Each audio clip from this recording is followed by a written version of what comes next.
Salient is what I've been hoping to do for about the last 15 years. So I started in Vancouver in real estate 15 years ago with Concord Pacific, which was diametrically opposed to Salient in every way in terms of what we were doing. We had a brownfield site, one of the largest urban redevelopments in North America. And with that company, I did a lot of the zoning, land planning, public infrastructure works, amenities.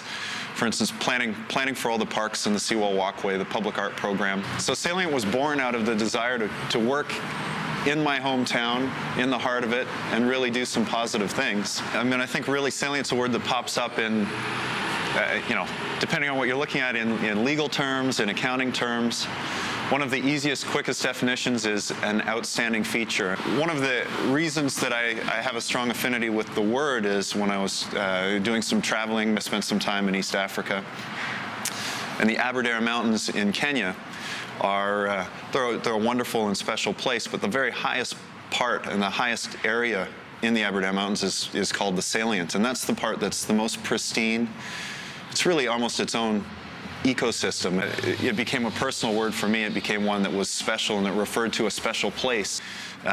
Community to me means it has a lot to do with diversity, meeting of minds, meeting of styles, meeting of peoples, and the bringing together of that. So a lot about our projects is introducing new projects into an existing fabric or an existing context in a complementary way, as opposed to having it dropped in for the sake of selling and leaving.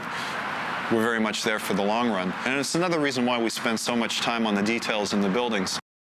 Crosstown is an area that for many years was the area that people forgot about while they were thinking about Gastown and Yaletown and Victory Square. And actually Crosstown's the area that links all of those. And the great thing about the Bowman Block, this building was the first brick building on this street.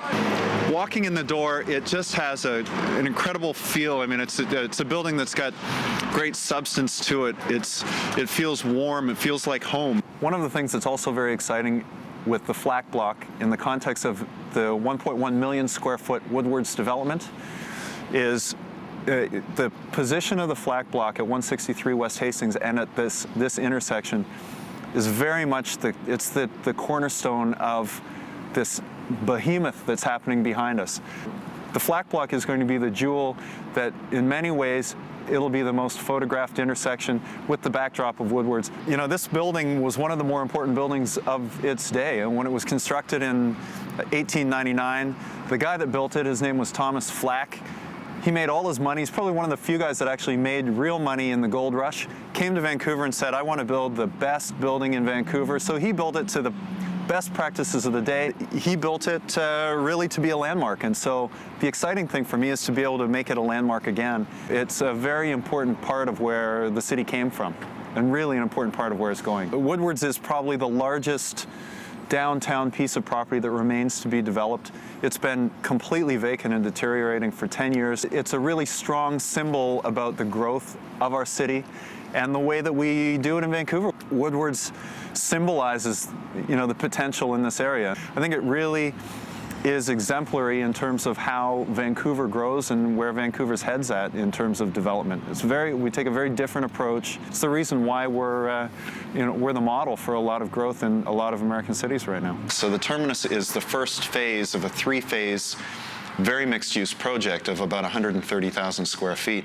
And the terminus is really the jewel from our standpoint of the residential product that we'll do. It's behind one of the oldest facades in the city, one that was identified as one of the top 10 heritage landmarks that could be lost in the city if it wasn't handled properly. So even though there's new construction behind these facades, really the sense in the spaces is very much from the original structures.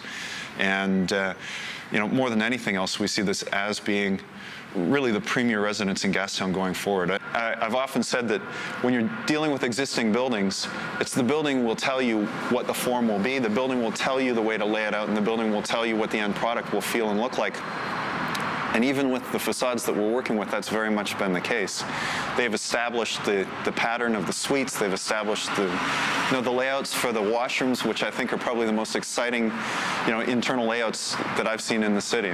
Every building that we do is a landmark. Every building that we do is important, and a lot of forethought goes towards who we use to build our stuff. Habler Construction, and so we want to use the best builders to do the product because From our standpoint, we don't have to worry about what we built. We don't have to worry about the quality that goes into it. Sustainability deals with our community, deals with our economic sustainability and the viability of projects. It deals with environmental sustainability, of course.